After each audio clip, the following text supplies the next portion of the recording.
Welcome to The Inner Practice, a podcast about healing, growth, and transformation. Today, I'm honored to share the story of Tracy Armstrong. For much of her life, she carried invisible battles: anxiety, insomnia, an eating disorder, and later, the weight of alcohol dependence, all while excelling outwardly as a school administrator and workaholic. At 44, she reached a turning point and entered treatment at Homewood, a step that saved her life. What followed was not only recovery, but the discovery of yoga and meditation as practices that support her sobriety, calm her anxiety, and connect her to a deeper sense of self. This is a story of resilience, truth, and the healing power of slowing down. Just as a warning to listeners, this podcast will touch on sensitive topics that may trigger some. Please listen in a way that feels right for you. If anything feels overwhelming, it's okay to pause, step away, or reach out for support. This is The Inner Practice, and I'm Jackie Vandertoon. Tracy, welcome. I'm glad to be here. I am so excited that you're here. In my house, in my basement, and hopefully the dogs will be good this time. So they've already been lovely. Yeah, thank you. Thank you it's an honor to be here. Thank you. Tracy, so can you take me back to childhood? Can you tell me a little bit about what life was growing up as a youngster? Yeah, I mean, I had a good childhood overall. I grew up on a farm. I'm the oldest of 5 girls. We have a big extended family that does a lot of things together. But especially in hindsight, I can see where my anxiety struggles began then. And sometimes if I talk about what my anxiety and insomnia were like at that point, I remember one of my earliest memories is like lying in bed and trying to sleep and just saying to myself, just stop thinking, just stop thinking, just stop thinking. And that's kind of a summary. Yeah. How old were you when you first remember that? Probably 5 or 6 or 7, very young, and just always having a very active, busy brain. Right. And thinking about what's coming up, thinking what's going to happen. Yeah, just never being able to sort of settle. And was that something that your parents kind of noted about you, like settle down, or just in your head was kind of buzzing? I think that my parents did notice in terms of settle down was a common phrase, or don't be too much, or those kinds of things. I think also that I grew up in a household that believed that praise would make you have a big head. So when I think back about my anxiety, I think some of it was that I really didn't know if I was fitting in, if I was doing the right thing, because I never got that kind of feedback. And so it was not knowing. And so then always trying to see, well, is there something else I should be doing that maybe I will get the outside, I guess, feedback that I was seeking. And this is all sort of in hindsight, of course, but yeah, I think it's interesting. You and I are the same age. Growing up, it's very easy to focus on the negative, but not the positive. Yeah. And certainly I find that now. It's like, oh yeah, I have to think about something positive to say too. So it's interesting how that generation has for sure. changed. I probably struggle a little bit with giving compliments to other people, and not realizing that I'm sort of continuing those same patterns.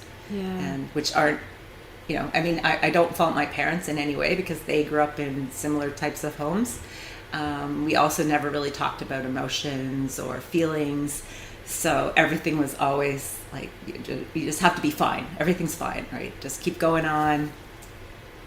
It's funny how you wore a mask. And it sounds like you're really similar to my I had the best parents in the world. But I remember I never said I love you to my parents. And they never said it back. And we just didn't hug. And it was in hindsight, it was odd. But I remember when I first came and got hugged by someone when I moved to Ontario, I'm like, that was the weirdest thing ever. Anyways, can you talk a little bit about what insomnia and anxiety looked like when you were growing up? So insomnia was just always having trouble falling asleep and staying asleep. That's been pretty prevalent in my entire life. I still struggle with that. And I think it's because of the underlying anxiety of always trying to figure out what possibly could happen and making sure that I have a plan in place for every possible scenario. And so my brain is always thinking ahead, and it's really hard to remain in the present that way. And even as a young child, I remember that was the case too. That's exhausting. Yeah, it is. It's exhausting, but then you can't sleep. Because should exhaust you, but because you're always trying to think about how am I planning? Yeah, like living ahead, and trying to wind down enough in the evening to actually get the rest that you need. Right. Yeah, definitely a challenge. You had mentioned to me that you had an eating disorder that began when you were 14. How did that shape your teenage years and your adult years? So first off, how did you know, or did you know? And then moving forward, how did it shape things? So it started out a very classic.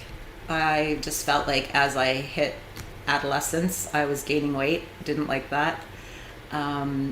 At first, it was very much physically based. So I was like, I just want to go on a diet. I want to lose weight. I want to stay in shape. And then classic just sort of morphed into anorexia to begin with. So I just started restricting my eating more and more. That becomes pretty noticeable pretty fast to people around you. And so my parents were wanting me to get some support for that, and we had to go to the doctor. I was resistant to all of this. We went to the doctor, tried to get support. I ended up at Sick Kids, not hospitalized, but getting some support for eating disorder.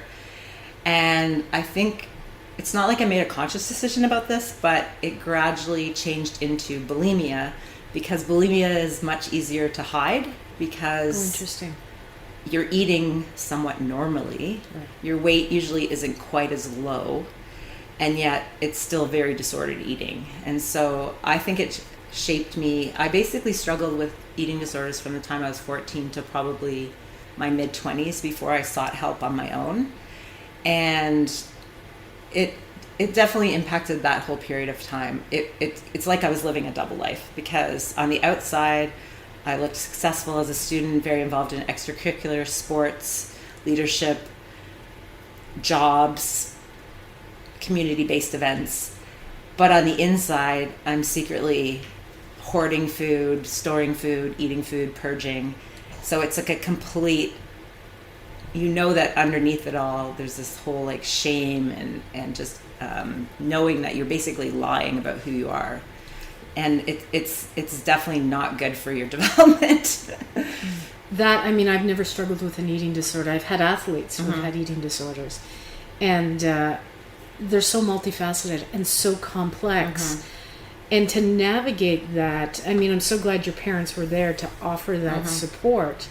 But to navigate that, wearing that mask, and trying to show the world that you look perfect, but inside you're crumbling. Yeah, and then you feel like it's just a matter of time before someone figures it out, right?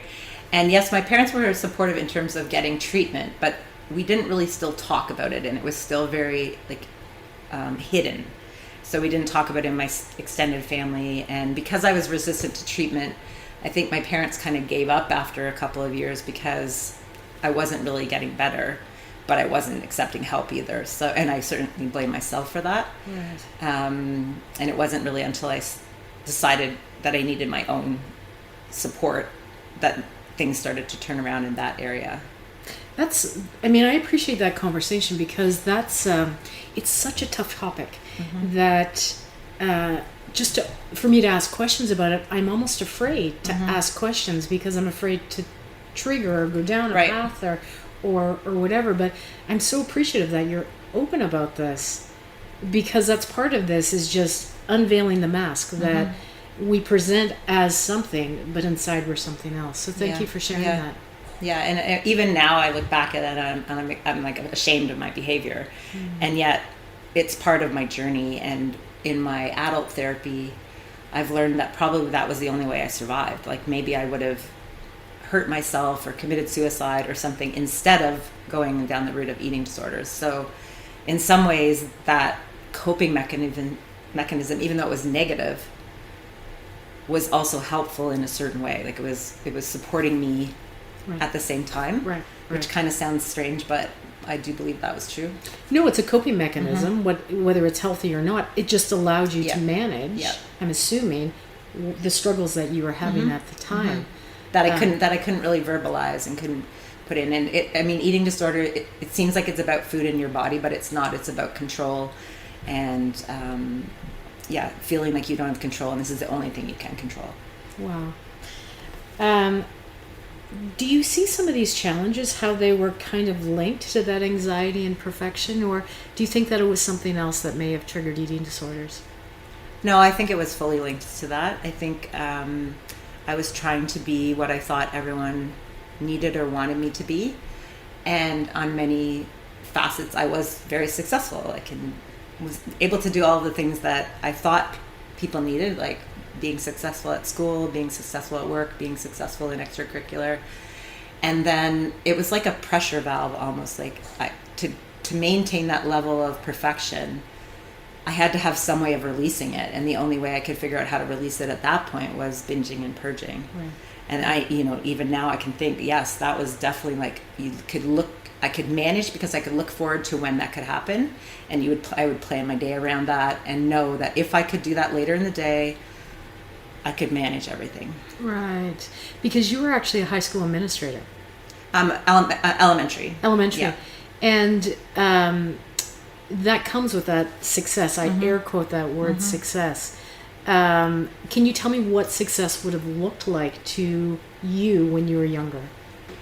So it's funny because I often think, I don't know how my parents conveyed the expectations to us, because they were never like explicit or out loud, but it was just the underlying expectation that you would do your very best and be successful in everything that you try.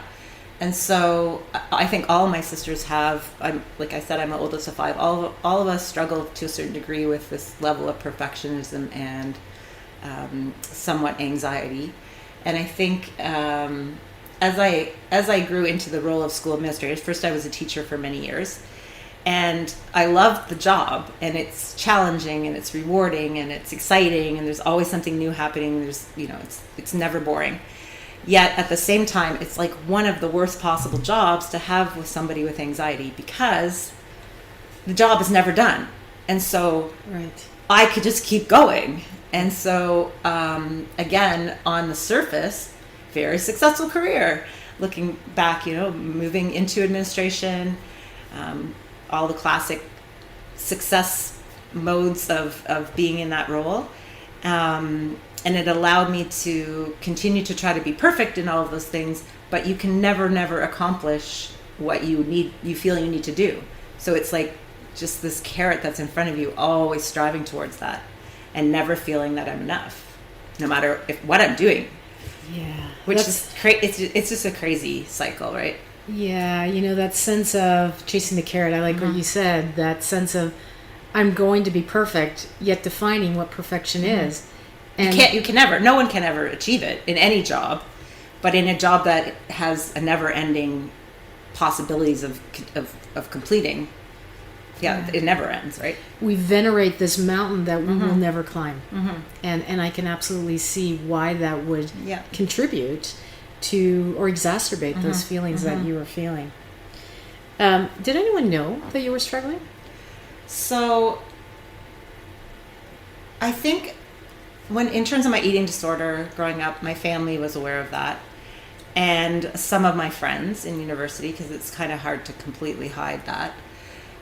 But I was so resistant to help that anyone that tried to reach out just got my wrath. And so, a couple people tried to help, and because of my reaction, it just went nowhere. And then I was getting help in my mid-20s for my eating disorder, and at that point I was sharing with friends and family about what I was trying to do. And to all intents and purposes, I did succeed in overcoming my eating disorder. But because I didn't really treat the underlying anxiety and didn't really look at that as being the root cause, when I look back again, I can also determine that any time that I was drinking in my life, and that was from a very early age as well, like 14, 15, very typical where I grew up. And I always used alcohol for the wrong reason. So it was never like, oh, this is just going to be fun. It was always to relieve my anxiety or try to fit in or be more outgoing. So I think what happened is as I recovered from my eating disorder, I still needed something to release my pressure valve. And so my drinking over time became more and more. And I was someone who could always, I didn't have to drink every day. I could stop drinking. Then I would, binge drink on the weekends. And so it just became more and more. And my niece was born with some heart and lung issues, and she passed away at 3. So that was a very stressful period for our whole entire family. And I think that was a component of part of the increased drinking as well. I used that as an outlet for the grief. So as I became, I guess you'd say, more of an alcoholic, certainly my partner Linda noticed. She was probably had the worst of it. I think some of my family was aware that I was drinking too much, but I don't really think that they thought it was completely out of control. So I mostly drank nights and weekends. I never drank at work. So professionally, no. People, in fact, when I finally went to Homewood when I was 44, the people I was working with closest at that point, my vice principal, the child and youth worker, they were completely shocked and surprised and felt bad that they hadn't noticed how much I was struggling. So can I just stop you there? Because did anyone notice that you were struggling with anxiety and insomnia? I think they noticed that I was that I'm high achieving and always busy.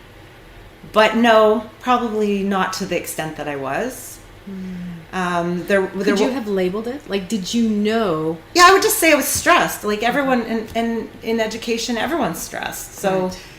How do you know what stress is over the top versus what everyone's carrying? Right.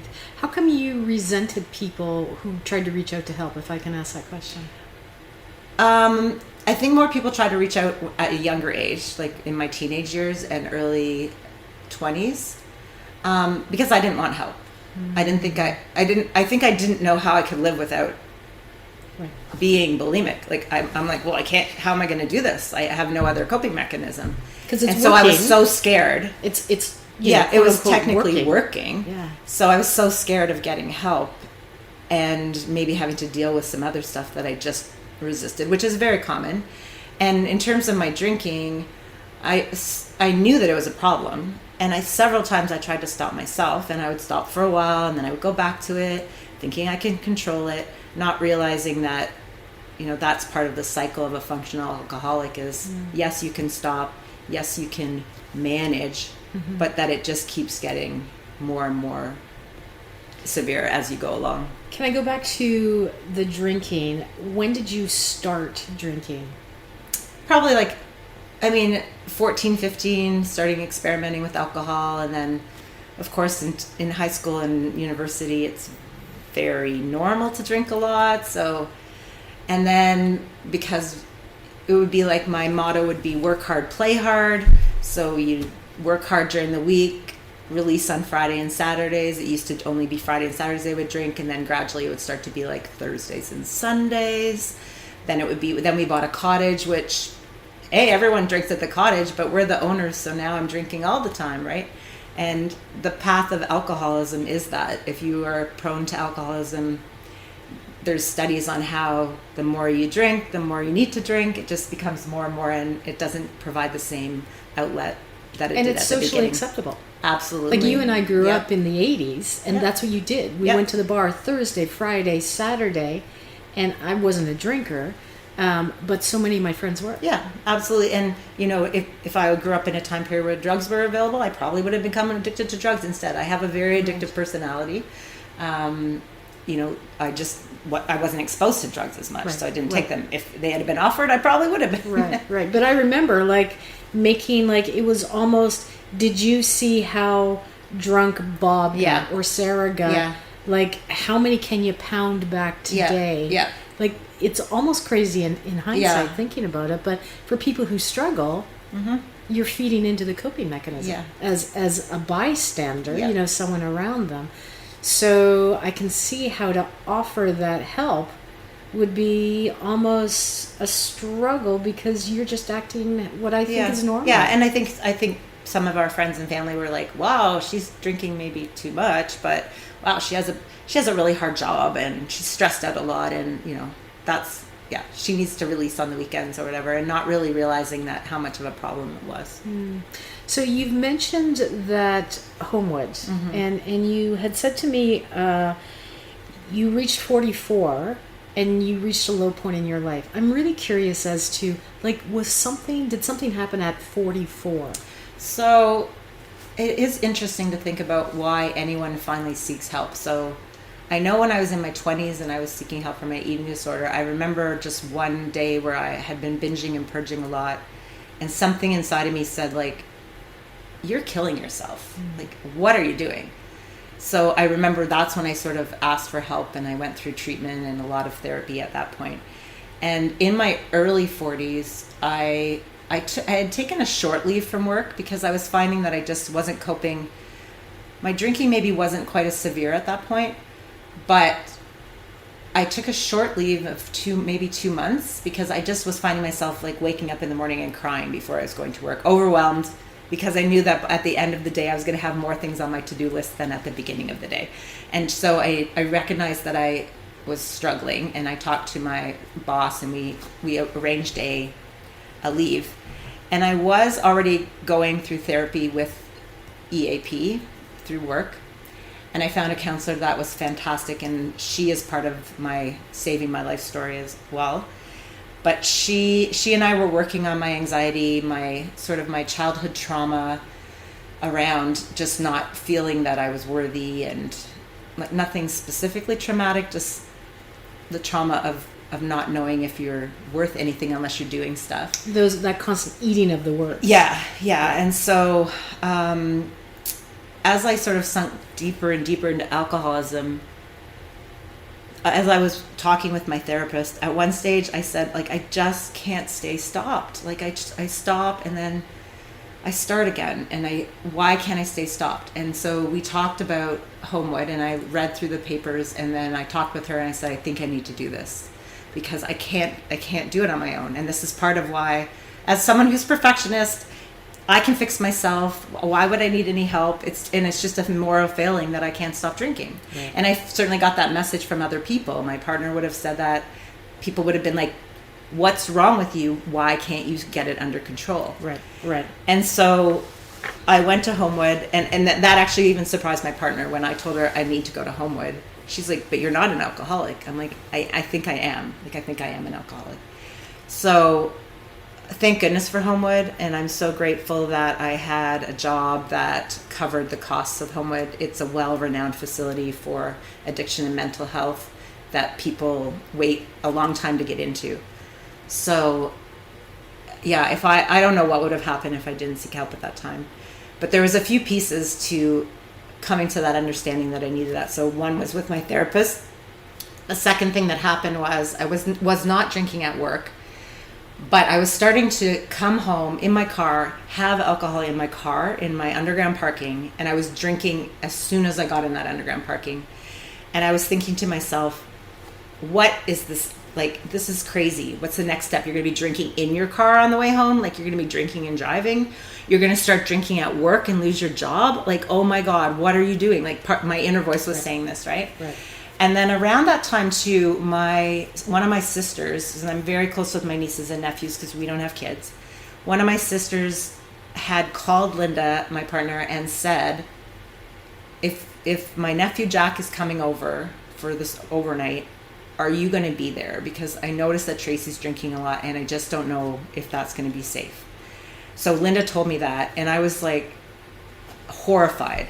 I'm like, how can I be in charge of a school with 750 kids during the day, and yet my family can't trust me with my nieces and nephews? Like, this is crazy time. And so I think all of those factors sort of together, there may have been some other pieces too, but I was just recognizing that I was going down like a really deep hole that I was not going to be able to pull myself out of unless I got some help. And so Homewood was definitely life-saving for me. And I would recommend it to anyone who's feeling that they just cannot do it on their own. Mm-hmm. And no one can really do it completely on their own. So it's not at first I'm like, oh my gosh, I'm going into a mental hospital. Like, this is, Right. how can I have come to this?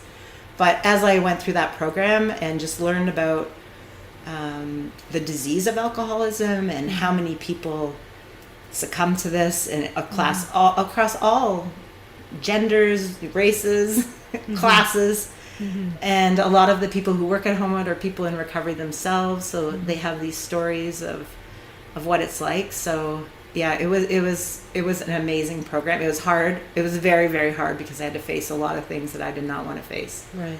And I chose to tell people in my professional world that I was going to Homewood, and some people respected that, and some people questioned why I would need to share that. But I felt that mental health is just as important as physical health, and if I was going to seek cancer health treatment, I would tell people, so why would I not tell them if I'm seeking mental health support? It felt contradictory to what I believed and supported with kids and families. So it was interesting to see who supported me during that time and who was like, well, you're way oversharing. So right. Your story, I'm glad you kept talking, because I was like gritting my teeth saying, don't cry, don't cry, don't cry, don't cry, because it's a very emotional story. Yeah. I mean, you've unpacked so much in that time that you talked. So yeah. I am really appreciative, because what I know is that you're telling a story that there's a lot of other people that have that exact same story. Yeah, and it's amazing. Like, you never know who's struggled. Like, I've had so many people tell me, and then I've also had a lot of people contact me, like, how do I help my sister, partner, or whatever. And I don't know when that inner voice comes, because any type of addiction, relapse is a big part of that. And people can go to treatment multiple times, and it's very hard to support someone who has to go back and back and back for treatment, because you do feel like, why aren't they just trying hard enough? And I don't know, there's no the magic wand. I've been sober now for like 13, 14 years, but I also realize that I could relapse at any time. Right. And I certainly know enough people who've had stories of multiple years of sobriety, and for whatever reason, hard time, circumstance, there's a little part of your brain that just can't wait to get you back on that cycle. Right. And if you let your guard down, it will just take every advantage. And that's scary, because I know that if I went back to drinking, it would be probably as bad right away. Like, it's not like you go back in a little bit, you go back in hardcore again. Right. So I know, and this was very hard to accept, that I will never have a drink again in my life. Right. Your story, I'm still stuck on the fact that, I kind of love your sister Oh, absolutely, for creating that opportunity and really telling you, because, I can see how close you are. Like setting a boundary, yeah. which is what people need to do, and which is the hard part of anybody that's involved with someone who's struggling with mental health, whatever that is. That codependency is really hard to break. And one thing with Home, what I was going to say is they have the program for alcoholism or addiction, 35 days, but then they have a 9-month after program for you and your family to support you as you get out in the real world, which is where the hard part is. For our listeners, links to Homewood and addiction services, you can find them in the show notes. Yes. So, if you're struggling, please reach out to someone, or certainly one of those links. Tracy, I think one of the things that I've been hearing over this podcast is the sense of community, and how it is so important. But you and I have shared in our stories about, but we can take it on our own. Yep. We're strong. We can do it on our own. And then we discover we actually can't. And it's not a weakness. It's an opportunity to reach out to others. So thank you so much for sharing that story. I'm going to regroup. And can you start talking about how yoga and meditation entered into your life? Well, it's funny because all through my life, probably, I don't know about teenagers, but certainly once I became a teacher at 21, a lot of times people... An elementary school teacher. Yes. People would say, you should try yoga. You should try yoga. I'd be like, I can't do yoga. I'm way too hyper. So I was just always on, right? Like always busy doing stuff. Yeah. And at the time would have seemed very outgoing. And so I did try yoga on and off over the years. And I specifically remember one time it was in the school, after school, and I'm just lying there looking at the ceiling saying, like, when is this going to be over? And whoa, that ceiling's really dirty. Like, why don't people clean the ceiling? Like, just, I could not calm my brain down enough, and I just wasn't in the space to do it. And I didn't understand yoga and what it could do for me.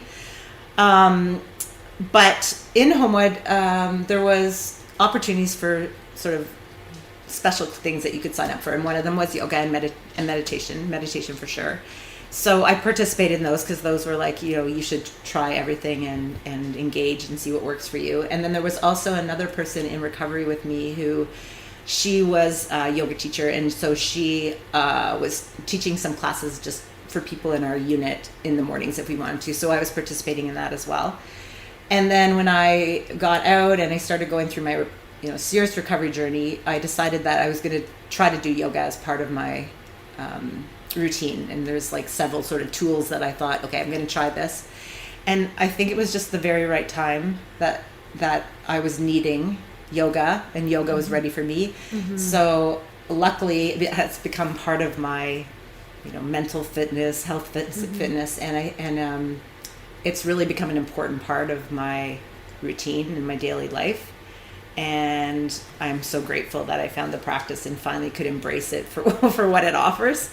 And it's something that I definitely need to stay stable now, I would say. Yeah, if I don't have yoga, I would struggle. How did you move from looking at the ceiling and how dirty it is to actually, and maybe you're not there, I'm not sure. I'm mostly there. I mean, there's still some days where your brain is busy, but now it's almost like I look forward to that hour or, whatever part of the day. And I'm just like, as soon as I walk in the yoga studio, or as soon as I lay my mat out, I just know that I don't have to keep thinking. I can try to just go inward and have that hour for myself. And it's that quiet stillness that I actually crave. And I really feel like through recovery and through yoga and meditation, I've come to accept that I'm not even an outgoing person. Like, I'm very friendly, and people would say I'm outgoing, but I'm actually a really big introvert. Mm-hmm. And so I get my energy from being quiet and away from people.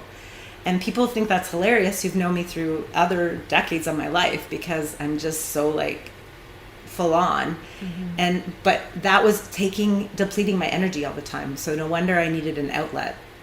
And so now I've come to terms a lot more with that's not who I am. And that was just somebody that I thought I needed to be social and popular. Right. And yoga's been a big part of that. Yeah, I think that's such a key element, is it allows you to be your authentic self. Mm-hmm, mm-hmm. You don't have to be anybody. Yeah. You could be in a room, or you could be by yourself. Yeah. And it's, I actually really enjoy my own time. And I get energy from that. And so I think that's been sometimes hard for some of my social family and friends to accept, or they don't understand it maybe as much, but it's really important. And I do feel like, I know better who I really am, and I'm becoming more and more comfortable with that through time. I love it. How about meditation?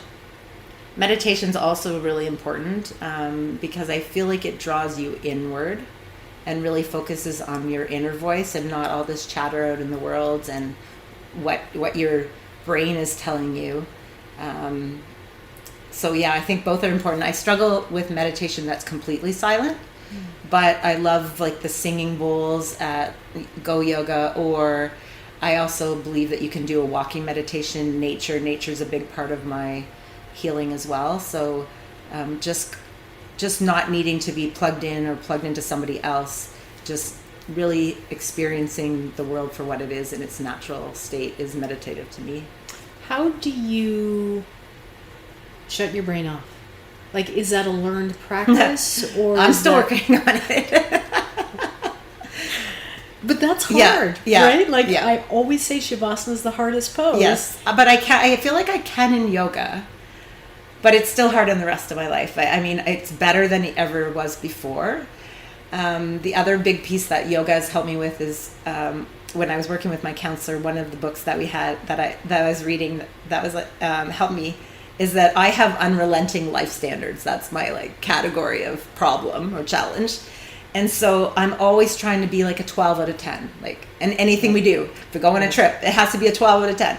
So I'm learning, and this will be my life journey, is trying to settle that 8 out of 10 is good. Like 7 out of 10 is good. Yeah. You don't always have to do everything and be everyone for like all of your family and your friends. You don't have to do the most that you can do all the time.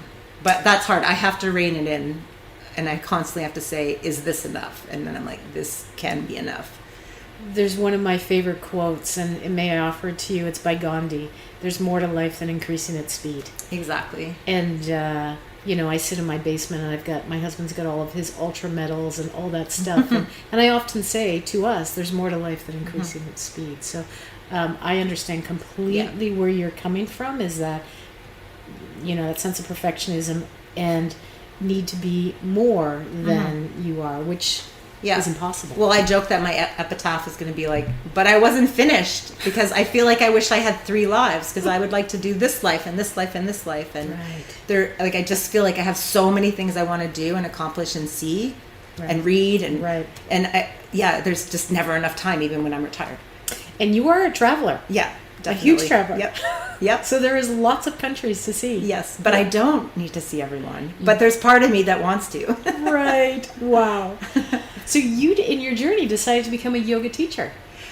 Yeah. So I was participating in both Kala and Go Yoga in Orangeville, and just seeing what classes I liked and what instructors kind of meshed with my goal for yoga. And then at one stage I saw the teaching program, and I thought, I could do this just to enhance my own practice. Like, I had no goal of really teaching yoga, because I didn't really think that that's necessarily what I needed or wanted to do. And Taylor taught it at Go Yoga. She's fantastic. I mean, anyone could learn to teach yoga through her, because she's just so encouraging and just amazing. And so I participated in it, and I would encourage anyone who does yoga to take the yoga teaching course, because you're going to learn more about the practice of yoga. The only thing is, it kind of wrecks every yoga class, because you're constantly thinking of, oh, that's a good routine, or wow, I wish I could write that down. Yeah.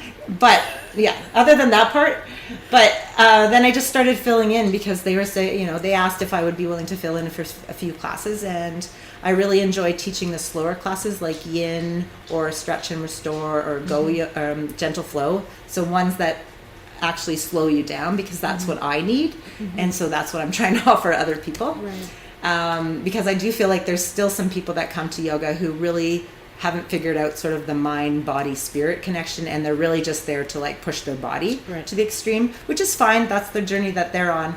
But I really feel like it's the integration between those three that's important for me, and that I try to impart to people that I have the honor of teaching at any time. Can you tell me a little bit more about that?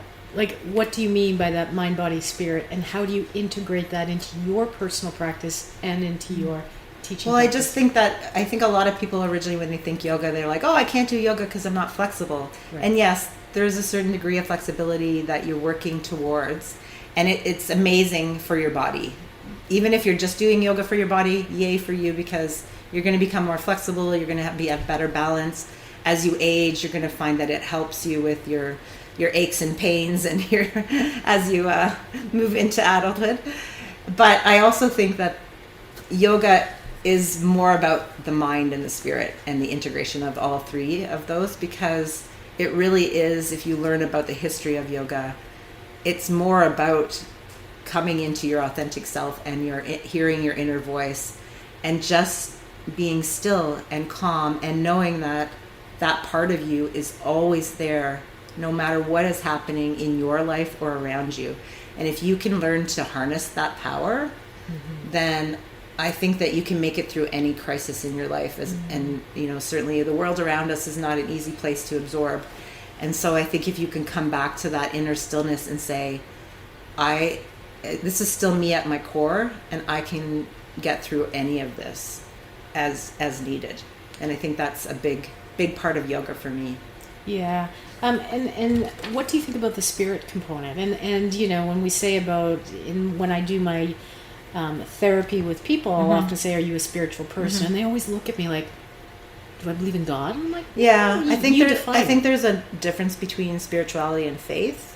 And I grew up in a very faith-based. We were involved in the church, and I just grew out of that because I just didn't. It wasn't working for me, and I just didn't really believe in all omnipotent God. And I just saw people doing things during the week, and then they would come to church, and they didn't seem to match sometimes. So I grew away from organized religion, and I still struggle with some pieces of organized religion, especially in the world as it creates a lot of problems. Right. But I do believe that we have a spirit or a soul of some sort. I don't know 100% what that looks like. I think there's an essence to everybody. I think that after we die, that essence goes somewhere and maybe blends with everyone else's essence. Some sort of connection that we have with people that's maybe never going to be explained by science, and that's probably maybe important that it's never explained by science. And I think that yoga really helps you tune into that piece of yourself. And so that's what I see as spirituality, is just a connection. When we say we honor the light in you and me, there's something inside of us. There's got to be. It's like we're not just body and mind. Right. And it's that piece when you strip away the chattering mind that's just always there, calm, collected. I think it's a beautiful piece, but it's really hard to access. And as soon as you know that you've accessed it, it's gone. Yeah. And I think going back to what I've heard from other podcasts and other people, whatever you define spirituality as, but it's that sense of commonality, that community, that, I'm in a room with others and I feel this closeness, whether it's because we're breathing together, whether it's because we're moving together, whether it's because we're experiencing the same. There's that sense of you can feel it at a concert too, right? Like Absolutely. Where you just there's some sort of unity, and you can certainly feel it in a church or in something with that's faith based as well. It's there, but it's really hard to define. Is there something specific about yoga and meditation that helps you? I think just quieting the mind is really the thing that I need the most. Settling the body, but quieting the mind, so that I can go inward and really try to access my feelings. I still struggle to be in my body, like as I'm practicing, because sometimes I don't even know if I ever get there, because I'm always feel like I'm always in my head. But even that process of trying to be more in my body and just going inward is enough to sort of access some sort of inner peace on a daily basis. Can you elaborate a little bit more about going within your body, like that sense of embodiment, that interoception, that what do you mean by being in your body? Well, I think it's letting go of your thoughts and then just feeling inside of your actual physical space. And I think anytime that you do a body scan and really focus on sort of like, we sometimes say, feel your hands from the inside, which at first you're like, I don't know what that means. But you do. And then it's like, there was a phrase the other day in yoga, was like, are you aware of your fingers, or are you aware of your fingers are your fingers inside your awareness? And I'm like, oh, okay, this is blowing my mind. I don't know, right? So it's like, then I'm like, whoa, I am in my body, because I'm trying to figure that out. Yeah. And I think that's a key component to understanding, your feelings, because your mind and your body are intricately connected. That sometimes if I'm not feeling well, that's manifesting in my back pain or something. Like Absolutely. If I can, unpack what's causing that. So I do believe that we hold a lot of emotions in our body, and there's now studies that show we hold intergenerational trauma in our cells. So there's certainly some truth in all of this as it's integrated and explored. And I'm fascinated by the body. And the more I dive into yoga therapy, the more that I realize these 3,000-year-old practices are finding their way into science today, which I find absolutely fascinating. That, the woo-woo-ness of yoga is actually things scientists are figuring things out. It's actually true. And that's why it's persevered through time. and still here, and why we can benefit from learning the history of the practice as well. Which is what yoga teacher training helps you unpack. You said anxiety is still present. Yeah, I mean, I think that's my main issue. So I say I feel like I'm mentally well now, in terms of like, for the majority of time, I can live in a space where my anxiety is manageable. It's always present, in terms of like always just thinking, and it's hard for me to be in the present moment because I'm always thinking about what's coming next and what I need to do to plan and make sure that everything works.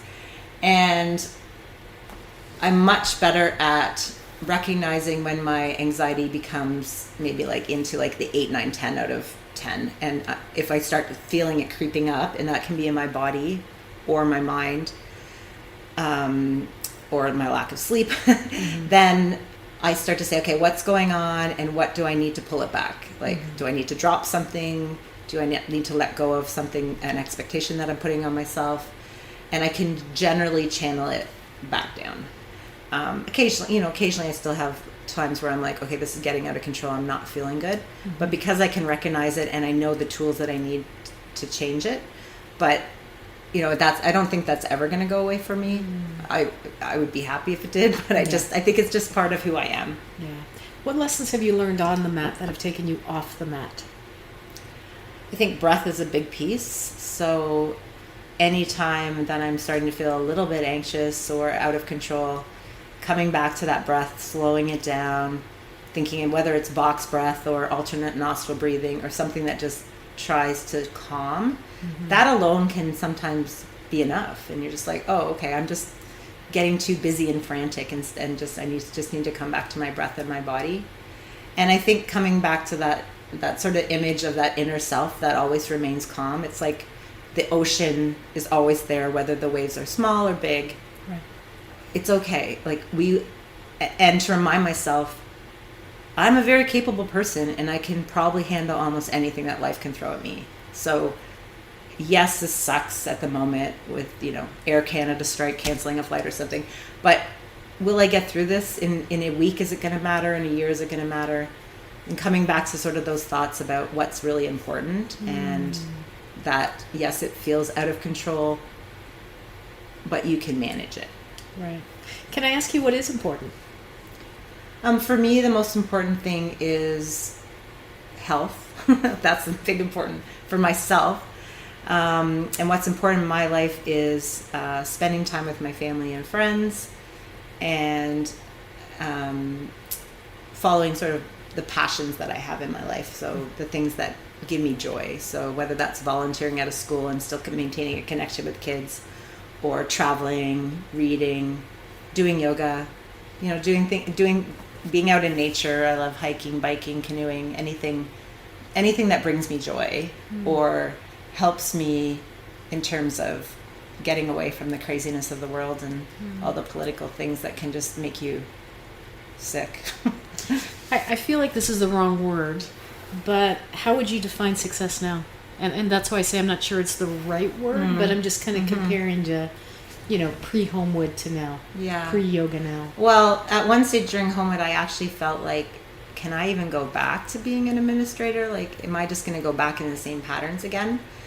But again, I was very lucky in that I was supported with a long-term disability after recovery, although I did try to go back immediately after coming out of Homewood, and I quickly realized that was not a smart move. So I took a leave, and then I was allowed to go back very slowly and overlapping with another principal. So I was very supported through my school board. And I was eventually able to become a principal of my own school again. And the strategies that I had learned really helped me, because I was able to say, I can't do everything for everybody. Right. It's impossible. Right. So do as much as you can, and then say that's enough. Now that was a daily struggle, and it's still a struggle, but that's what I think success is, doing as much as you can for everyone around you, but also holding firm to what you need to be healthy, physically, mentally, and spiritually. And I think that's when people say balance, and it's not something we ever achieve and say done. Okay, now I'm balanced. It's like a daily thing. Okay, what do I need today to remain balanced, and what do I see coming up in this week? How can I build those components of my health strategies into those little moments sometimes. And maybe, when people are working full time and they have young kids, there's hardly any time. But even 15 minutes a day to say, okay, this is my own time. This is what I need, and build that in. And it's not easy. I mean, there's no magic answer. And I think that each person has their own recipe that they need. They need this much time in this much time. And what I need isn't what you need or what someone else needs. Right. So you really have to figure that out for yourself. I absolutely love that, to incorporate that practice of balance. And that's what yoga is. That's why it's a practice. It's not I'm going to do yoga once and then I'm cured for the rest of my life. It's absolutely. That constant reminder. Yeah, because there's no really magic cure for anything. For me, medication has been a huge piece. Therapy is a huge piece. Yoga is a huge piece. Nature. There's all these little components, and I feel like if I take one of them out, it's not as balanced. So I have to, and sometimes I grow out of something. For a while, I was in the AA program after coming out of Homewood, and then I just felt like it wasn't serving me as much as it was at the beginning. So I grew away from that, and that's okay. At first, I felt like, oh, this is wrong. This has to be part. And then I realized, no, I can get what I was getting out of that through other avenues. So, Tracy, what would you say to someone who is where you are right now? They're high functioning, whatever that means, on the outside, but they're silently struggling inside. I would say try to reach out to somebody. And it's really hard, especially if you're someone that's an overachiever, to say that you can't do it yourself.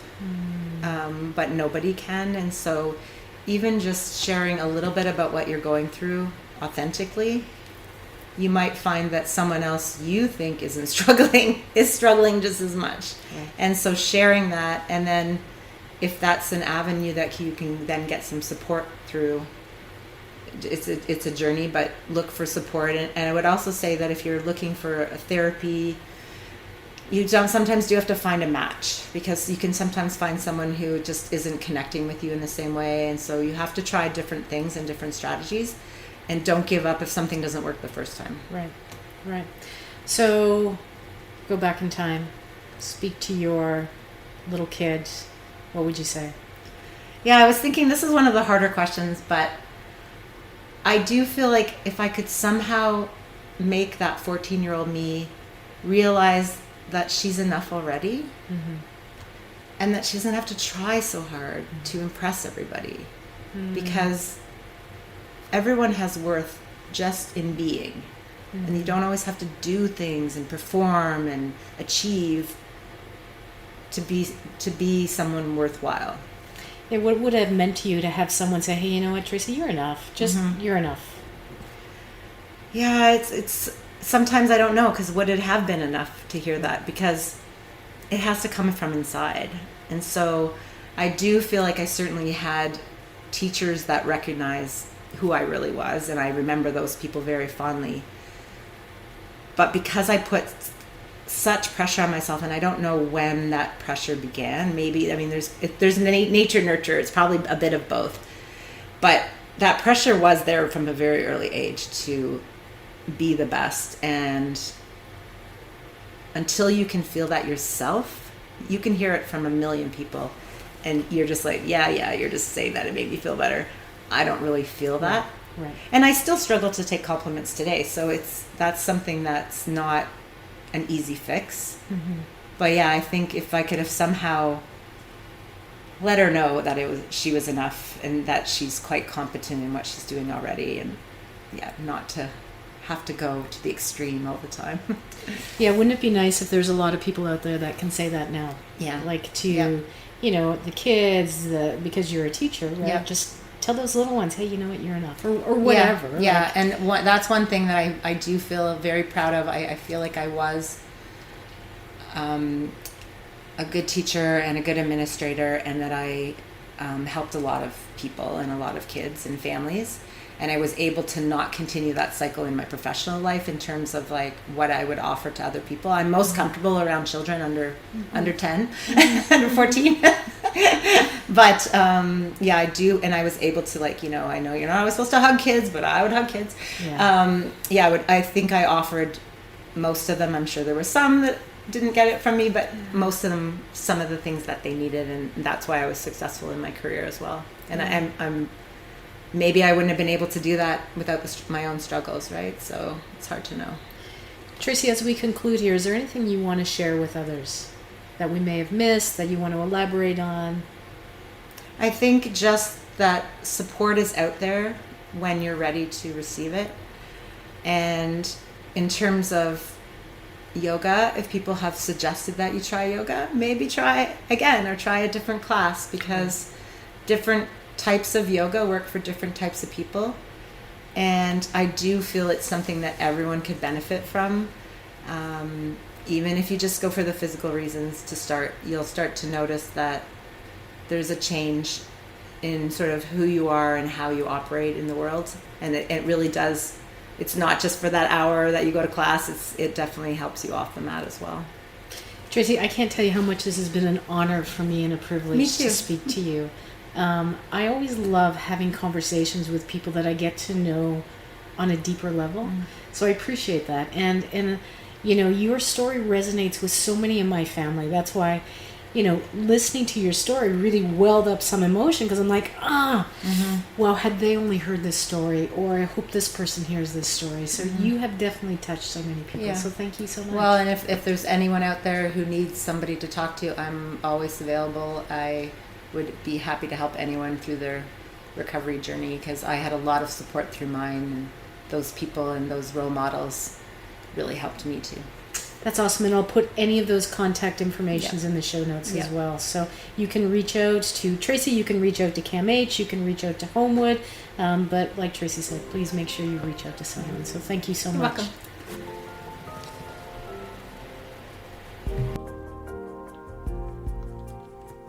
Thank you for joining us for this heartfelt conversation with Tracy Armstrong. Her story reminds us that recovery is not about perfection, but about courage, presence, and finding practices that sustain us. If you or someone you love is struggling with anxiety, addiction, or an eating disorder, know that there are resources and supportive communities available. Check out the show notes for various agencies in Canada that you can reach out to if you are struggling with mental health issues. And perhaps, like Tracy's, you might find healing in unexpected places, on the mat, in nature, in stillness, or in traveling.